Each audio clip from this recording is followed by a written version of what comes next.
한밤중 응급실에 실려온 젊은 딸은 그저 열이 높은 환자가 아니었습니다. 생과 사의 경계에서 베테랑 의사의 눈에 무언가 스칩니다. 그것은 의학 서적에는 없는 몸이 보내는 처절한 구조 신호였지요. 사랑이라는 이름 아래 짓밟힌 한 영혼의 진실은 과연 세상 밖으로 나올 수 있을까요? 이야기 시작 전에 구독, 좋아요, 알림 설정 꼭 눌러주세요. 큰 힘이 됩니다. 새벽 3시가 넘은 시각. 대학병원 응급실의 자동문이 찢어질 듯한 소음과 함께 열렸습니다. 거친 숨을 몰아쉬는 구급대원들의 외침이 밤의 정적을 갈랐지요. 침상 바퀴가 하얀 타일 바닥을 가로지르는 소리는 유난히 차갑고도 날카로웠습니다. 그 위에는 젊은 여자 한 명이 축 늘어져 있었습니다. 이마 위로 흘러내린 머리카락은 땀으로 흠뻑 젖어 있었고요. 굳게 감은 두 눈 아래로는 희미한 핏기마저 가셔 있었습니다. 입술은 바싹 말라붙어 재색을 잃은 지 오래였지요. 젊은 의사와 간호사들이 분주하게 침상 주위로 몰려들었습니다. 그들의 움직임은 기계처럼 정확했지만 얼굴에는 당혹감이 스며 있었습니다. 환자 상태는 의식불명, 고열입니다. 현장에서 쟀을 때 41도 넘었습니다. 41도? 젊은 의사의 미간에 깊은 주름이 패였습니다. 그는 재빨리 환자의 눈꺼풀을 뒤집어 동공을 살피고 청진기를 가슴에 대보았습니다. 심장 소리는 가쁘게 뛰고 있었지만 그뿐 다른 외상은 보이지 않았습니다. 모든 것이 너무나 평범해서 오히려 기이할 정도였지요. 응급 처치가 시작되고 각종 검사를 위한 체열이 이어졌습니다. 링거 바늘이 힘없이 늘어진 팔의 혈관을 파고들었습니다. 모니터에는 환자의 불안정한 바이탈 사인이 숫자로 깜빡이고 있었지요. 하지만 그 숫자들 역시 명확한 답을 주지는 못했습니다. 염증 수치며 백혈구 수치며 모두 위험 경계선을 아슬아슬하게 넘나들 뿐이었지요. 마치 누군가 정교하게 조작이라도 한 듯했습니다. 감염원은 특이사항 없었습니까? 아무것도요. 동행한 보호자도 없었고 소지품은 이 가방 하나가 전부입니다. 간호사가 내민 것은 낡고 해진 에코백 하나였습니다. 분주한 손길로 가방 안의 소지품을 투명한 비닐팩에 옮겨 담기 시작했지요. 립스틱, 작은 손거울, 그리고 손때 묻은 지갑 하나가 전부였습니다. 바로 그때였습니다. 지갑을 열어 신분증을 확인하려던 찰나 낡은 사진 한 장이 바닥으로 팔랑 떨어졌습니다. 그 무렵 당직실에서 쪽잠을 청하던 윤태호가 소란스러운 소리에 걸어 나왔습니다. 그는 이 병원 응급의학과에서 가장 오래된 의사였지요. 서두르는 법이 없는 느긋한 걸음걸이와는 달리 그의 눈은 응급실 전체 상황을 한순간에 꿰뚫어 보고 있었습니다. 그는 젊은 의사들의 어깨 너머로 모니터를 물끄러미 바라보았습니다. 별다른 차도가 없나? 선배님, 원인을 모르겠습니다. 뇌수막염 증상도 아니고 폐혈증 쇼크로 보기에도 애매합니다. 후배 의사가 곤혹스러운 표정으로 답했습니다. 윤태호는 대답 대신 환자에게로 한 걸음 더 다가갔습니다. 그는 서두르지 않았습니다. 차분한 걸음으로 다가와 먼저 환자의 얼굴을 가만히 들여다보았지요. 불덩이 같은 열기가 그의 손등으로 전해져 왔습니다. 참으로 이상한 열이었습니다. 몸 안의 장기들이 타들어가는 듯 뜨거운데도 환자의 얼굴은 어딘가 서럽도록 차가워 보였기 때문입니다.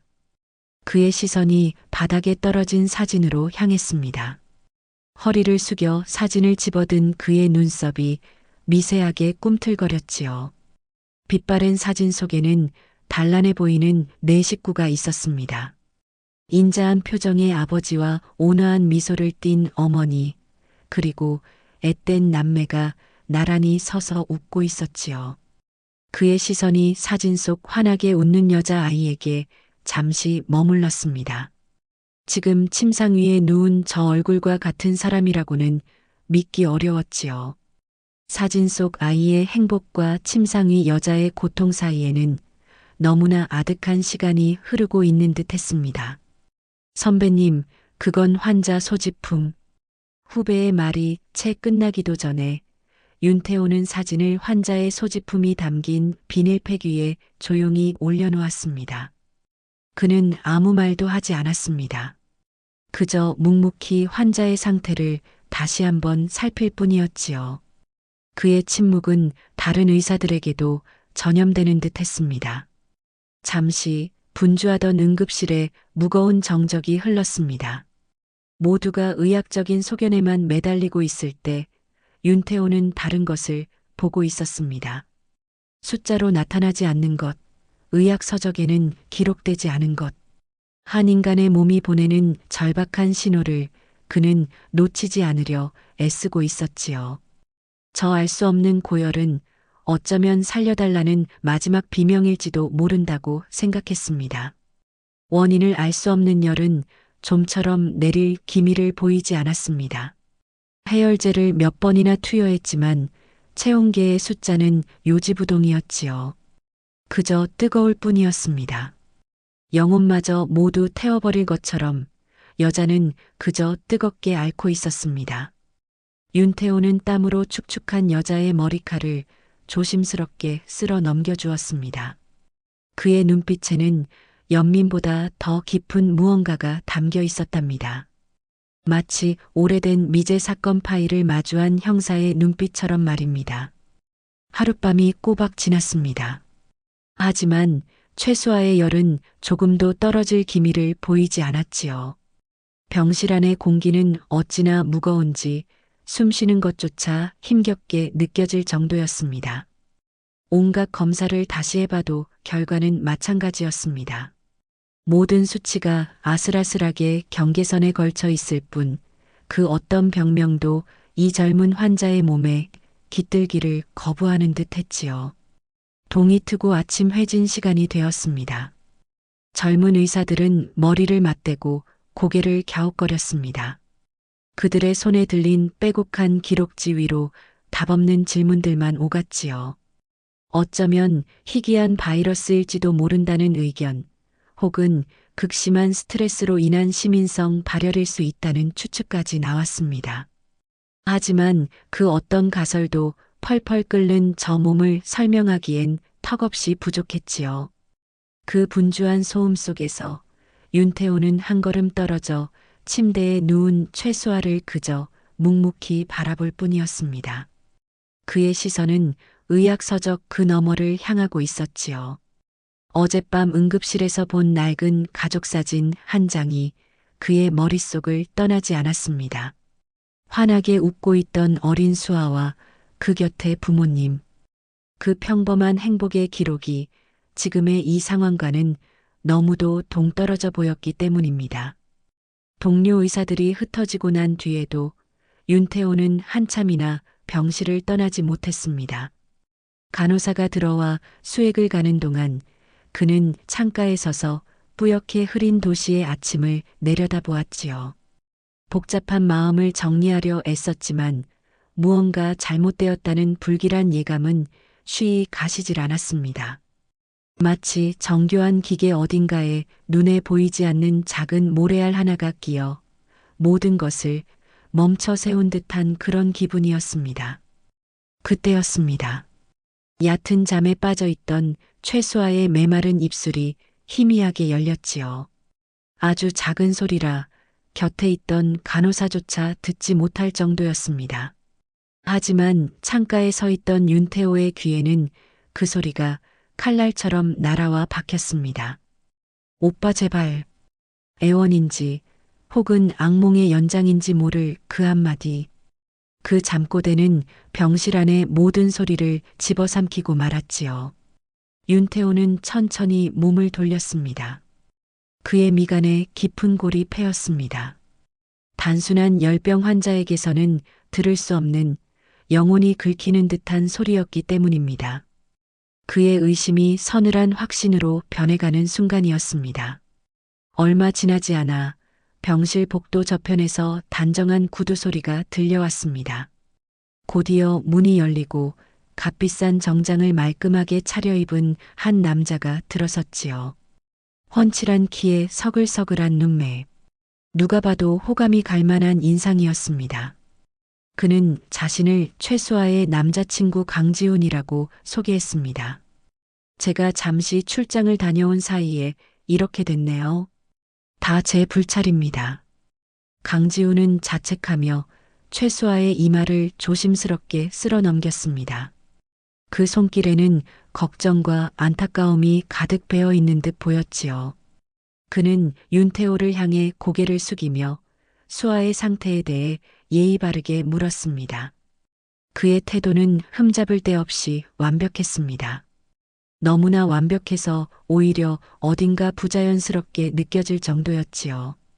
윤태호는 대답 대신 강지훈의 말끔한 구두 끝을 잠시 내려다볼 뿐이었습니다. 그리고는 아무렇지 않은 척 물었지요. 어제 수아 씨 소지품에서 낡은 가족 사진을 하나 봤다고. 혹시 가족분들께 연락을 해야 하지 않겠느냐고 말입니다. 그 순간 강지훈의 얼굴에 스친 아주 찰나의 표정 변화를 윤태호는 놓치지 않았습니다. 입은 웃고 있었지만 눈빛은 순간 차갑게 굳어지는 듯 했지요. 아, 그 사진 아직도 가지고 다니네요, 수아가. 부모님은 걱정하실까봐 아직 연락 안 드렸습니다. 제가 알아서 잘 챙기겠습니다. 의사 선생님. 그는 다시 더없이 부드러운 미소를 지어 보였습니다. 하지만 윤태호의 마음속에서는 이미 경고음이 울리고 있었지요. 오빠라는 잠꼬대와 눈앞에 이 완벽한 남자친구. 그리고 그가 감추려는 듯한 가족이라는 단어. 흩어져 있던 조각들이 서서히 하나의 그림을 향해 움직이기 시작했습니다. 몸은 거짓말을 하지 않는 법이니까요.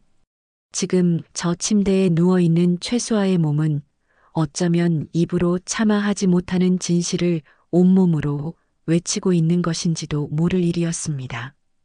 의사가운 주머니에 꽂아두었던 펜이 자꾸만 손에서 헛돌았습니다. 윤태호는 밤새 몇 번이나 들여다본 최수아의 차트를 다시금 넘겨보고 있었지요.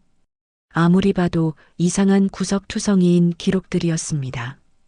의학적으로 설명되지 않는 고열, 그게 그의 머릿속을 온통 헤집어 놓고 있었답니다. 젊은 의사들은 그저 해열제를 더 투여하자고 했지만 윤태호의 오랜 경험은 다른 말을 하고 있었어요. 저건 몸이 보내는 비명이라고, 살려달라는 처절한 아우성이라고 말입니다. 그때였습니다. 병원 복도 저편에서 다급한 발소리가 들려왔지요.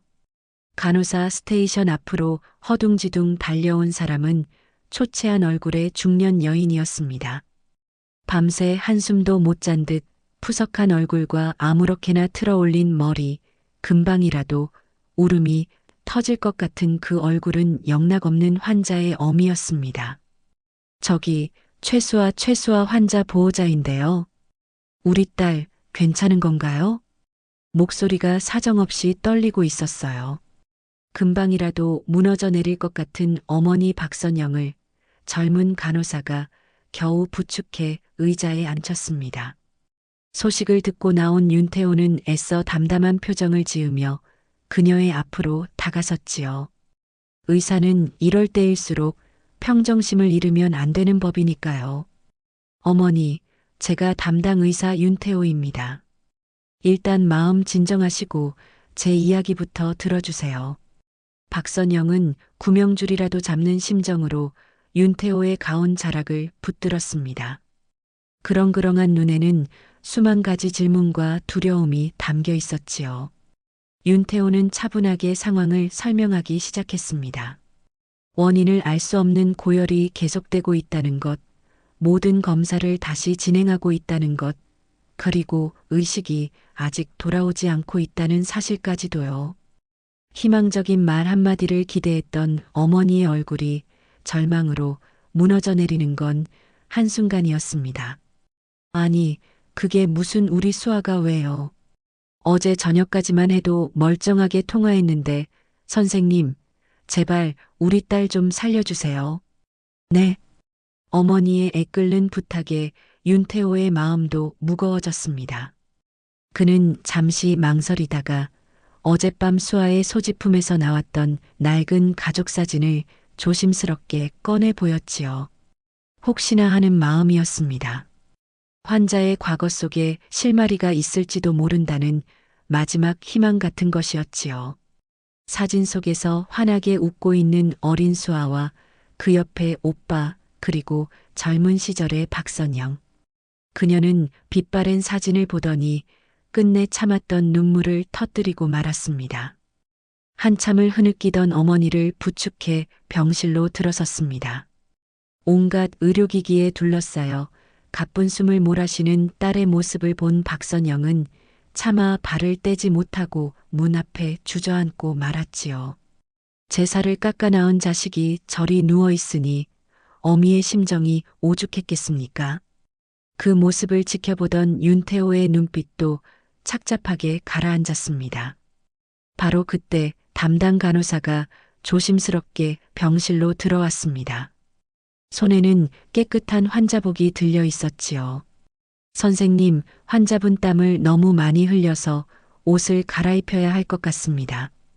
혹시 모르니 등 쪽에 발진이나 다른 이상은 없는지도 확인해 보고요. 간호사의 말에 윤태호는 고개를 끄덕였습니다. 아주 기본적인 절차였지만 지금은 지푸라기라도 잡아야 할 심정이었으니까요. 간호사가 링거줄을 조심스럽게 정리하며 수아의 몸을 옆으로 돌려 눕혔습니다. 땀으로 축축하게 젖은 환자복을 걷어올리는 그 찰나의 순간 병실 안의 모든 시간이 그대로 멈춰버렸습니다. 선생님, 이거. 간호사의 목소리가 파르르 떨리고 있었어요. 그녀의 시선이 머문 곳, 그곳에는 하얀 살결이라고는 찾아볼 수 없었습니다. 마치 시커먼 먹물을 뿌려놓은 듯 등줄기를 따라 끔찍한 멍 자국들이 선명하게 새겨져 있었던 겁니다. 시퍼렇다 못해 검붉은 피멍들이었지요. 딸의 등을 본 박선영의 두 눈이 그대로 얼어붙었습니다.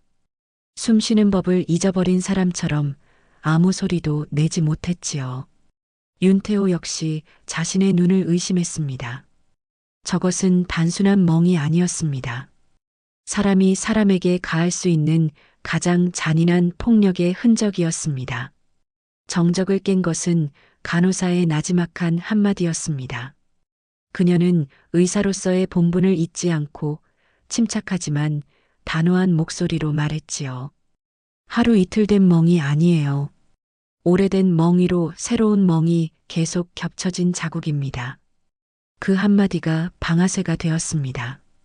팽팽하게 당겨져 있던 실이 마침내 끊어지고 만 것이지요. 박선영은 소리 한번 지르지 못했습니다. 그저 두 손으로 입을 틀어막은 채 힘없이 바닥으로 스르르 주저앉고 말았답니다. 아 하고 터져나온 것은 울음이 아닌 찢어지는 심장의 신음소리였습니다. 뜨거운 눈물만이 쭈글쭈글한 손등 위로 툭, 툭 떨어질 뿐이었지요. 윤태호는 무너져 내린 어머니와 숨막히는 폭력의 흔적을 고스란히 드러낸 딸을 번갈아 보았습니다.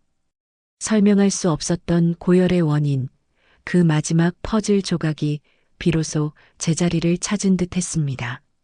그의 얼굴에서 의사로서의 냉정함은 사라지고 대신 차가운 분노가 서서히 차오르기 시작했습니다. 어머니는 그만 정신을 놓고 말았습니다. 딸의 등에서 발견한 짙푸른 상처는 지난 세월 애써 외면해왔던 불안의 실체였나 봅니다. 복도를 울리던 울음소리가 거짓말처럼 멎었지요. 하얗게 질린 얼굴로 쓰러진 박선영의 주위로 간호사들이 분주하게 움직이기 시작했습니다. 그 모든 소란 속에서 윤태호는 잠시 넋을 잃고 서 있었지요. 의사로서 수많은 죽음과 고통을 보아왔지만 자식의 아픔 앞에서 속수무책으로 무너지는 어미의 모습만큼 가슴을 저미는 것은 없었습니다. 안정을 되찾은 박선영은 수아의 병실 한편에 놓인 작은 간이 침대에 몸을 뉘었습니다. 하지만 뜬 눈으로 밤을 지새우는 모양입니다. 두 손을 가지런히 모은 채 딸의 얼굴에서 한시도 눈을 떼지 못했지요. 행여나 작은 숨소리 하나라도 놓칠세라 온 신경이 곤두서 있는 듯 했습니다. 어둠이 짙게 깔린 병실 안에는 두 사람의 고른 숨소리 대신 무겁게 가라앉은 침묵만이 흐르고 있었지요. 그 침묵은 천마디 말보다 더 많은 이야기를 담고 있었습니다. 다음 날 아침 희미한 햇살이 창틈으로 스며들 무렵이었습니다. 길고 긴 어둠의 터널을 지나온 사람처럼 최수아가 아주 천천히 눈꺼풀을 들어 올렸습니다. 며칠 만에 보는 세상의 빛이 낯설기라도 한 걸까요? 흐릿한 눈으로 천장을 한참이나 올려다보았지요. 곁을 지키던 어머니가 딸의 미세한 움직임을 발견하고는 벌떡 몸을 일으켰습니다. 수아야, 정신이 들어? 엄마 목소리 들리니? 애타는 목소리에 최수아의 시선이 아주 느리게 어머니를 향했습니다. 메마른 입술이 몇 번 달싹이더니 갈라진 목소리가 새어나왔지요. 엄마. 그 한마디에 박선영의 눈시울이 다시 붉어졌습니다. 회진을 돌던 윤태호가 때마침 병실로 들어섰지요. 그는 애써 담담한 표정을 지으며 최수아의 상태를 살폈습니다. 혈압도 맥박도 이제는 제자리를 찾아가는 중이었습니다. 지독했던 열도 거짓말처럼 내려가고 있었고요. 수아 씨, 정신이 좀 들어요? 내가 누군지 알아보겠습니까? 윤태호의 차분한 물음에 최수아는 희미하게 고개를 끄덕였습니다. 하지만 그 눈빛에는 안도감 대신 알 수 없는 두려움이 짙게 배어 있었지요. 마치 무언가에 쫓기는 짐승처럼 불안하게 주변을 두리번거렸습니다. 윤태호는 잠시 말을 고른 뒤 가장 중요하지만 가장 어려운 질문을 꺼내야만 했습니다. 몸은 좀 어때요? 혹시 어디 불편하거나 아픈 곳은 없고요? 그의 시선이 잠시 최수아의 등 쪽으로 향하는 것을 그녀가 놓칠 리 없었습니다. 최수아는 이불깃을 목 끝까지 끌어당겼습니다. 윤태호의 시선을 애써 피하는 눈동자가 파르르 떨렸지요. 그 작은 몸짓 하나가 모든 것을 말해주고 있었습니다. 수아 씨, 등에 있는 상처 말입니다. 어떻게 된 건지 이야기해 줄 수 있겠어요? 질문이 채 끝나기도 전에 최수아는 기다렸다는 듯 입을 열었습니다. 하지만 그 대답은 너무나도 마치 외운 대사를 읊는 듯 건조했습니다. 아, 그거요. 그냥 계단에서 굴렀어요. 발을 헛디뎌서. 계단에서요? 네. 워낙 덤벙대서요, 제가. 애써 희미한 미소까지 지어 보이는 얼굴이었습니다. 하지만 그 미소는 금방이라도 부서져 내릴 것처럼 위태로워 보였지요. 옆에서 듣고 있던 어머니 박선영의 얼굴이 하얗게 굳어졌습니다. 내 딸이 지금 누구 앞에서 거짓말을 하고 있는가? 참으로 기가 막힌 노릇 아니겠습니까? 어머니가 무언가 말을 하려는 순간 윤태호가 조용히 손짓으로 그녀를 막아섰습니다. 지금 환자를 더 다그치는 것은 옳지 않다고 판단한 것이지요. 알겠습니다. 우선은 안정을 취하는 게 중요해요. 푹 쉬세요.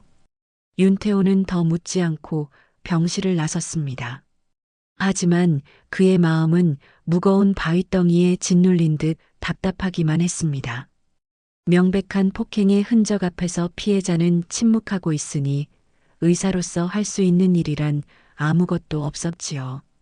복잡한 심경으로 의국으로 향하는 그의 발걸음이 유난히 무거웠습니다. 바로 그때였습니다. 주머니 속 휴대폰이 요란한 소리를 내며 울리기 시작했지요. 발신인은 병원장이었습니다. 평소라면 회진 시간을 피해 연락했을 그였기에 윤태호는 어딘가 불길한 예감을 느꼈습니다. 네, 원장님. 저 윤태호입니다.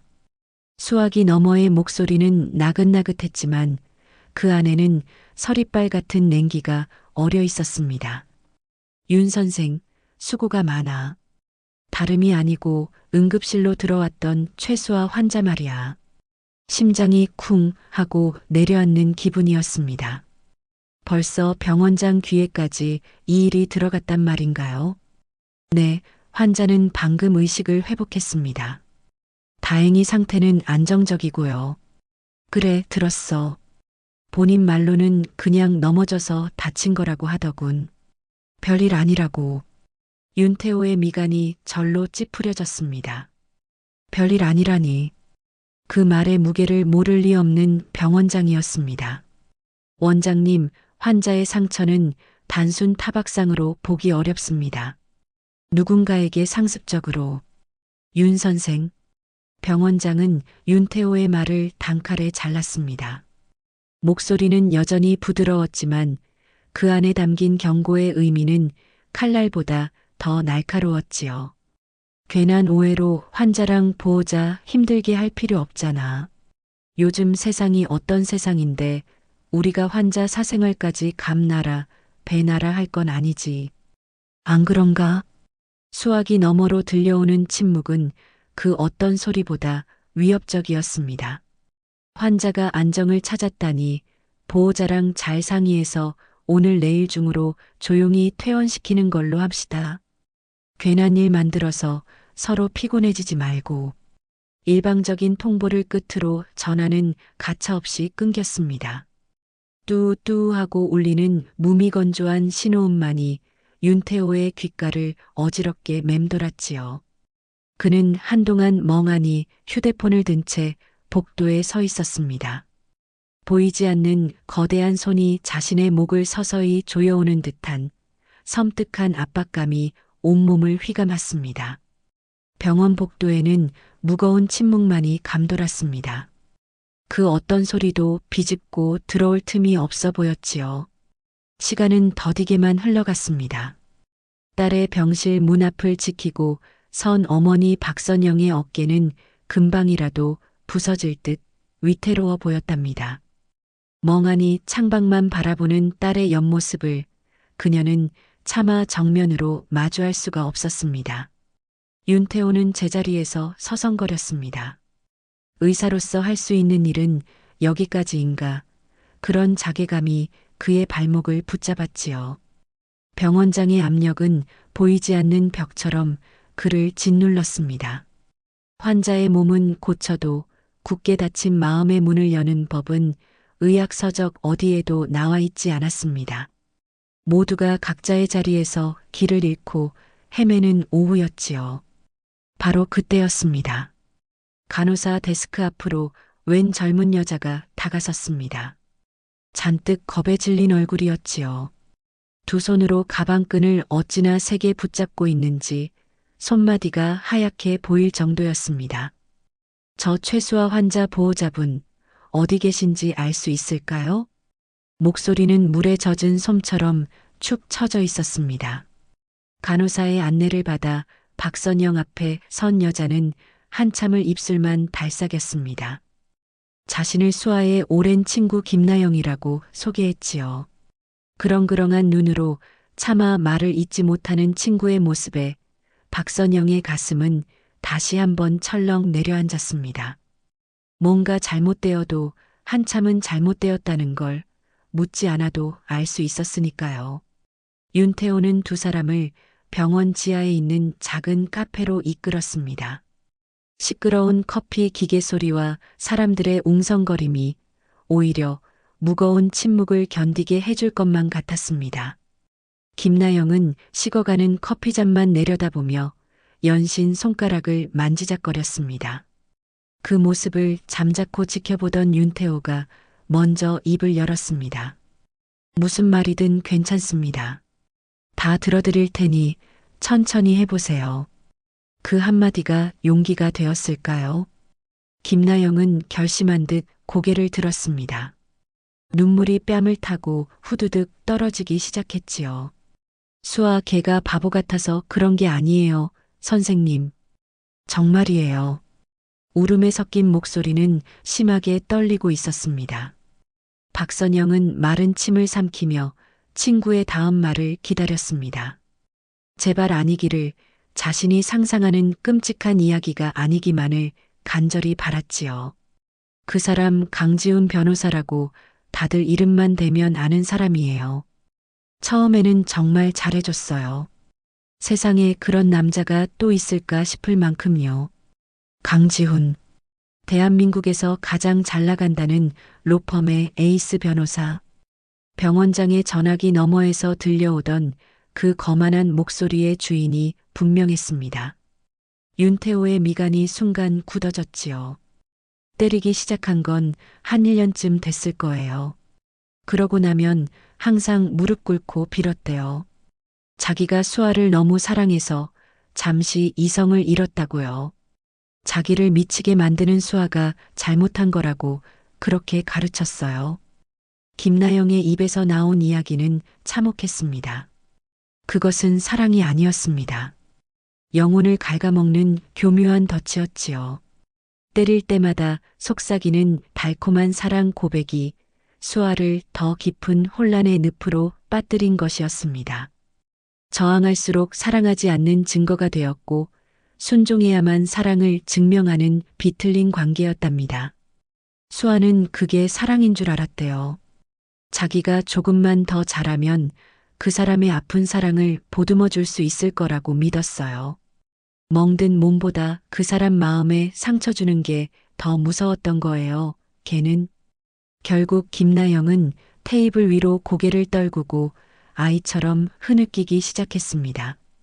그 모습을 지켜보던 박선영의 얼굴에서는 모든 핏기가 사라졌습니다. 그녀는 떨리는 손으로 테이블 밑에 제 무릎을 세게 쥐었습니다. 손톱이 살을 파고드는 아픔도 느껴지지 않았지요.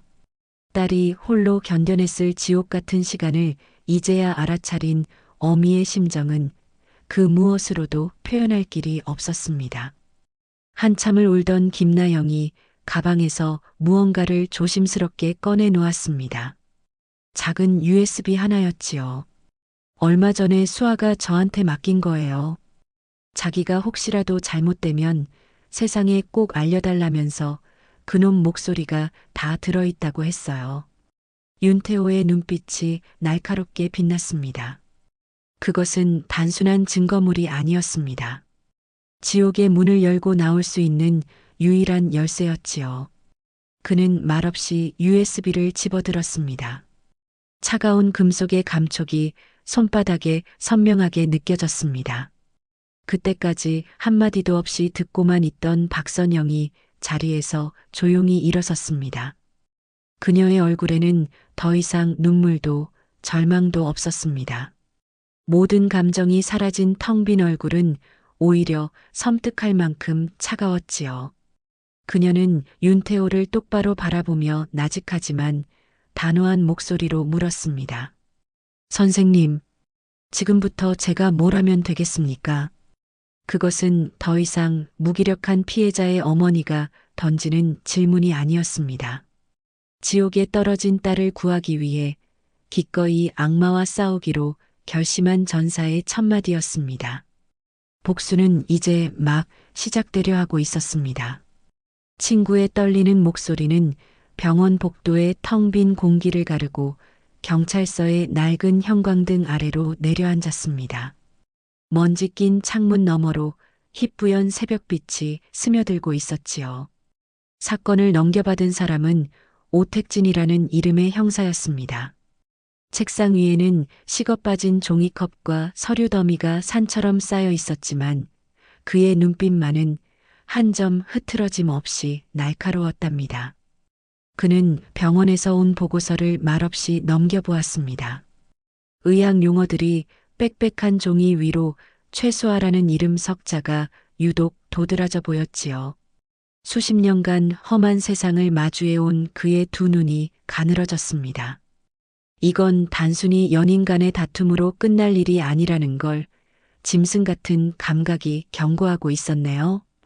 그는 젊은 형사를 향해 턱짓하며 나직이 물었습니다. 강지훈 변호사라 어디 로펌 소속이라고? 유엔정입니다, 팀장님.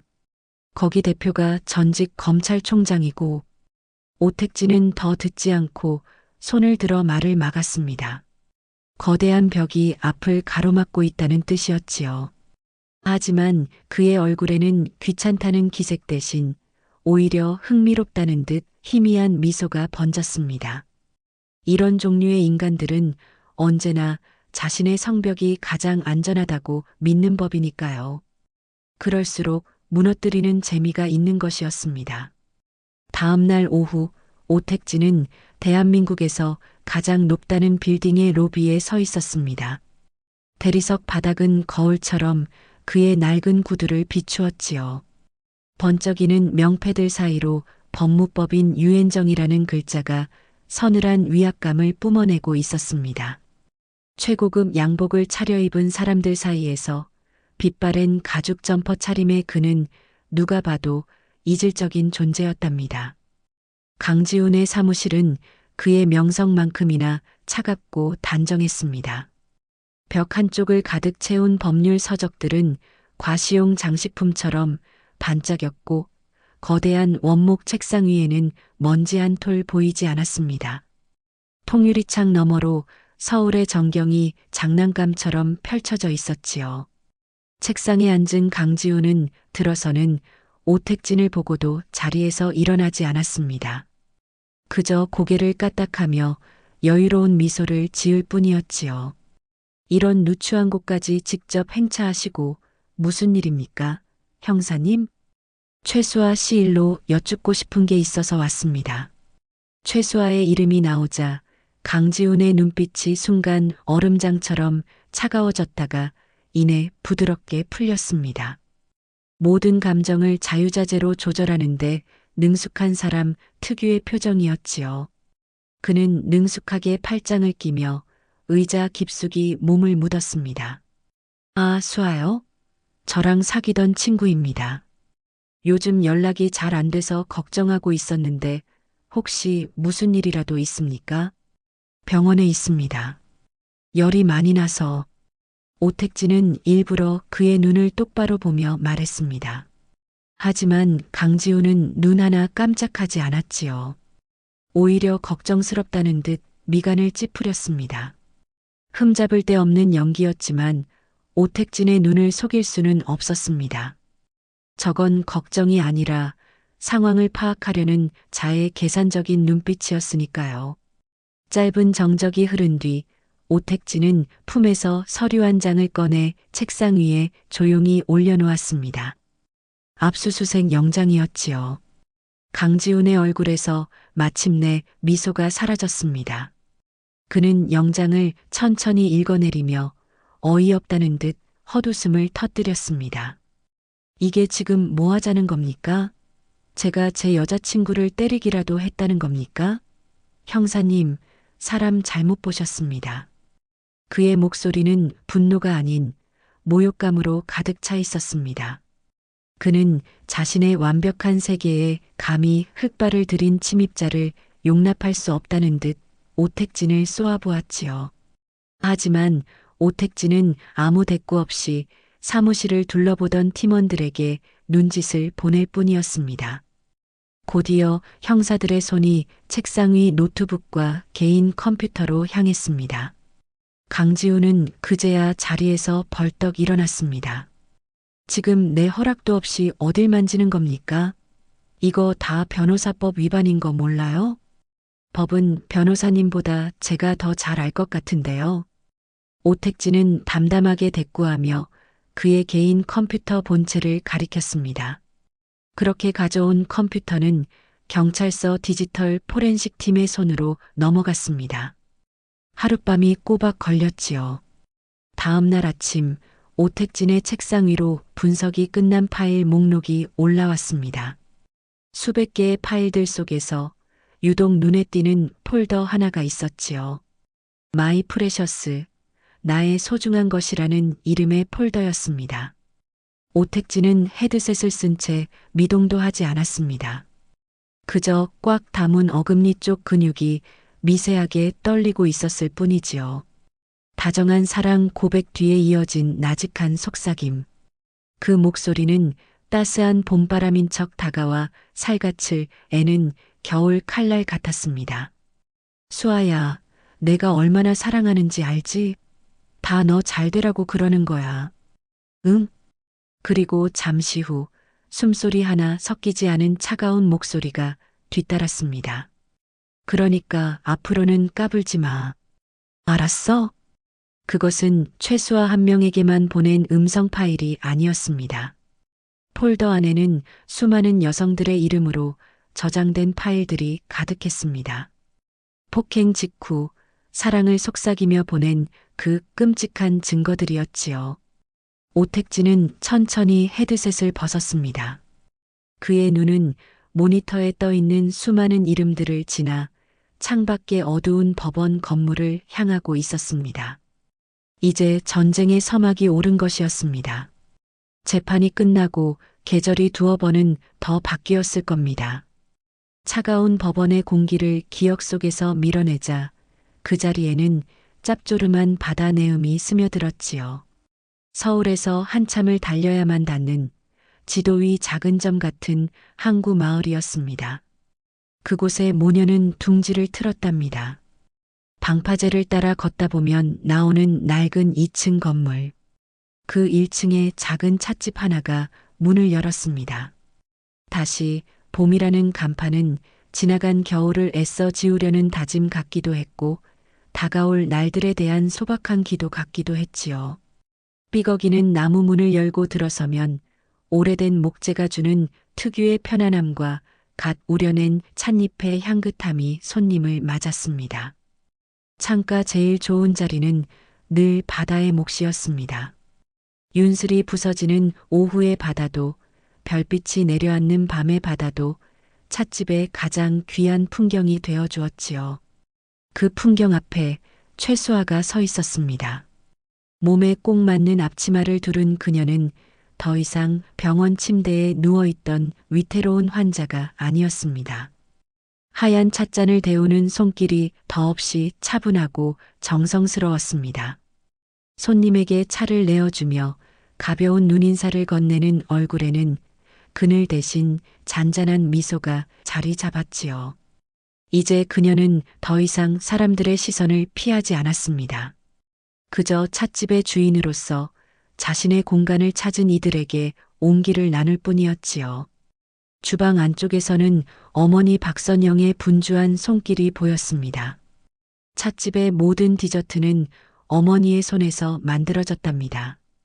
투박하지만 정직한 맛이 나는 약과와 떡을 만들며 그녀는 딸의 뒤를 묵묵히 지켰습니다. 모녀는 많은 대화를 나누지 않았습니다. 그저 서로의 기척을 느끼고 눈빛을 나누는 것만으로도 충분했으니까요. 그 어떤 말보다 깊은 이해와 위로가 두 사람 사이에 흐르고 있었습니다. 어느 늦은 오후 마지막 손님이 떠나고 찻집 안에는 노을빛만 가득 찼습니다. 철썩, 철썩 규칙적으로 들려오는 파도 소리가 배경음악처럼 공간을 채웠지요. 최수아는 젖은 행주로 나무 테이블을 정성껏 닦고 있었습니다. 테이블 위로 비치는 그녀의 얼굴이 참 평온해 보였습니다. 그때였습니다. 주방에서 나온 박선영이 딸의 곁으로 다가와 의자에 조용히 앉았습니다. 아무 말 없이 딸이 일하는 모습을 지켜보던 어머니였습니다. 테이블을 다 닦고 돌아서던 최수아가 어머니와 눈이 마주치자 멋쩍은 웃음을 지어 보였지요. 박선영은 그런 딸을 향해 가만히 손짓했습니다. 이리 와 앉으라는 무언의 신호였지요. 최수아는 앞치마를 풀며 어머니의 맞은편에 앉았습니다. 두 사람 사이에는 갓 우려낸 국화차 두 잔이 놓였습니다.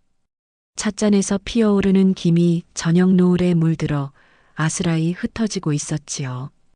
박선영은 자신의 거칠어진 손으로 딸의 손을 가만히 감싸쥐었습니다. 아직 희미하게 흉터가 남은 딸의 손등을 어머니는 조심스럽게 쓸어내렸습니다. 오늘 유난히 바빴네. 어머니가 먼저 침묵을 깼습니다. 목소리는 조금 쉬어 있었지만 그 안에 담긴 따스함은 조금도 변함이 없었지요. 응, 엄마. 저기 힘들진 않았어? 최수아는 자기 손을 덮은 어머니의 손을 마주 잡으며 물었습니다. 어머니는 그저 고개를 가로저을 뿐이었습니다. 한참이나 말없이 서로의 온기만을 느끼던 순간이었지요.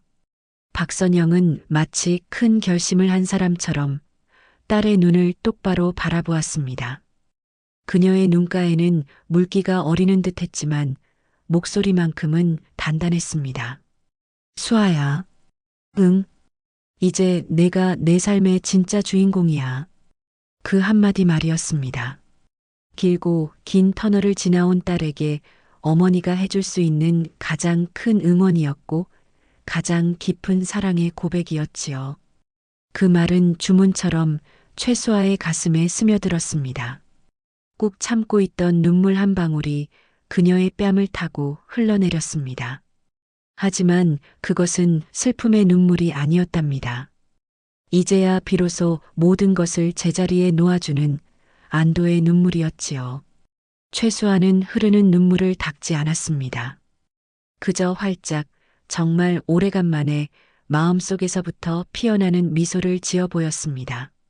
그 미소는 저녁 바다의 윤슬보다도 더 환하게 빛났습니다. 알아, 엄마. 이젠 정말로. 두 사람의 시선이 머무는 창밖으로 바다는 서서히 어둠을 머금고 있었습니다. 하지만 그 어둠은 결코 두렵지 않았지요.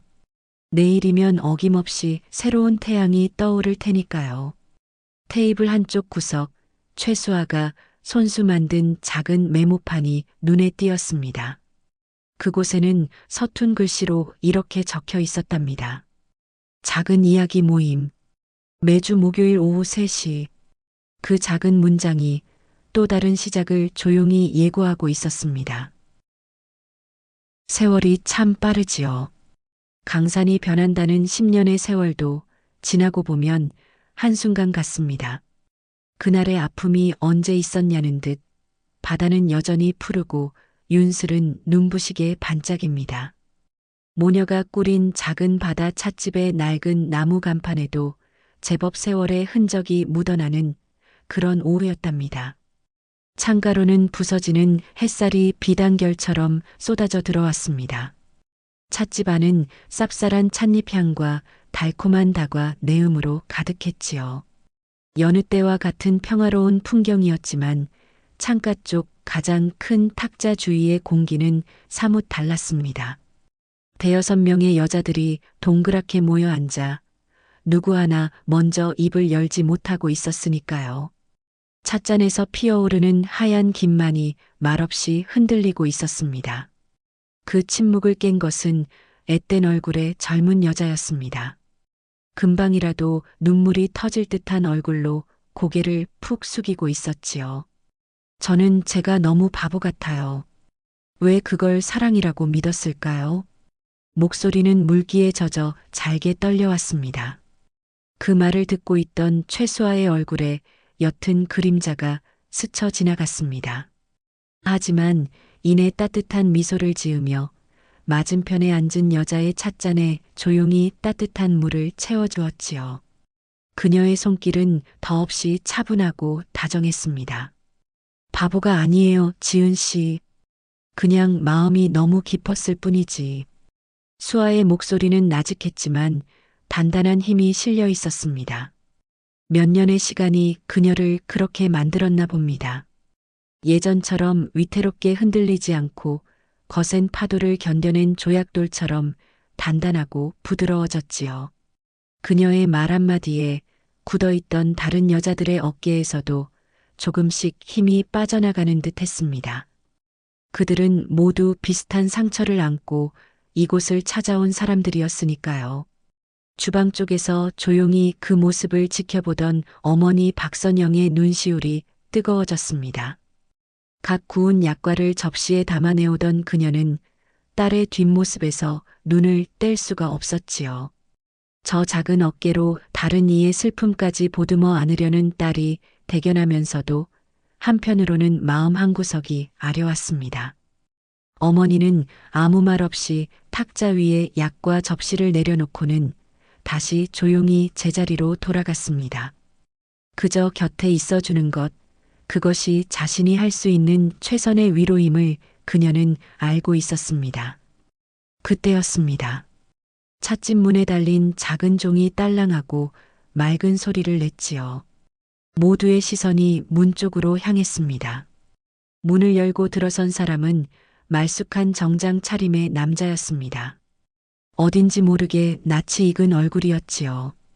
남자는 잠시 찻집 안을 둘러보다가 창가에 모여 앉은 수아와 눈이 마주쳤습니다. 남자의 얼굴에 놀라움과 반가움이 동시에 서렸습니다. 그건 윤태호였습니다. 몇 년 전 수아의 목숨을 구했던 바로 그 의사 선생님 말입니다. 그 역시 세월의 덮개가 조금은 내려앉은 모습이었습니다. 하지만 사람의 속을 꿰뚫어 보는 듯한 그 깊은 눈빛만은 예전 그대로였지요. 저 근처에 학회가 있어서 혹시나 하고 들렀습니다. 윤태호는 조금 어색한 듯 헛기침을 하며 말했습니다. 그의 시선은 수아의 얼굴과 그녀가 이끌고 있는 작은 모임을 조용히 훑었습니다. 무어라 말로 설명할 수는 없었지만 그는 모든 것을 직감할 수 있었지요. 이 공간을 채우고 있는 따뜻하고도 슬픈 공기의 정체를 말입니다. 수아는 자리에서 일어나 그에게로 천천히 다가갔습니다. 놀란 기색도 잠시 그녀의 입가엔 잔잔한 미소가 피어올랐습니다. 그 어떤 원망도 슬픔의 흔적도 찾아볼 수 없는 그저 맑고 투명한 미소였습니다. 잘 오셨어요, 선생님. 정말 오랜만이에요. 많이 편안해 보이시네요, 최수아 씨. 두 사람 사이에는 많은 말이 오가지 않았습니다. 하지만 긴 침묵 속에는 첫마디 말보다 더 깊은 이해와 존중이 흐르고 있었지요. 윤태호는 더 이상 그녀의 상처를 들추어내지 않았고 수아 또한 아픈 과거를 끄집어내지 않았습니다. 그저 서로의 눈빛 속에서 지나온 시간의 무게와 현재의 평온을 묵묵히 읽어낼 뿐이었습니다. 수아는 윤태호를 작은 테이블로 안내하고는 직접 우려낸 따뜻한 국화차 한 잔을 그의 앞에 내려놓았습니다. 찻잔 너머로 보이는 수아의 단단한 눈빛을 보며 윤태호는 마음속으로 생각했습니다. 상처는 사라지지 않는 법이지요. 다만 그 흉터를 어떻게 품고 살아갈 것인지 선택할 뿐입니다. 그리고 최수아는 자신의 상처를 다른 이를 비추는 등불로 삼기로 한 모양입니다. 다시 창가 자리로 돌아온 수아는 자신을 기다리는 눈빛들을 향해 부드럽게 말을 이었습니다. 그녀의 이야기는 그 어떤 의사의 처방전보다 그 어떤 변호사의 변론보다 더 큰 힘을 가지고 사람들의 마음을 어루만지고 있었지요. 잿더미 속에서 피어난 꽃처럼 절망의 끝에서 건져 올린 희망은 이토록 눈부신 법인가 봅니다. 어느덧 해가 뉘엿뉘엿 서쪽으로 기울고 찻집 안으로 길고 따스한 햇살이 스며들었습니다. 그 황금빛 햇살 속에서 서로의 아픔을 보듬는 사람들의 모습은 한 폭의 그림과도 같았지요. 저마다의 겨울을 견뎌낸 사람들이 모여 비로소 서로에게 따스한 봄이 되어주고 있었습니다. 이들의 이야기는 여기서 끝이 아닐 겁니다. 아마도 이제 막 진짜 시작일 테지요.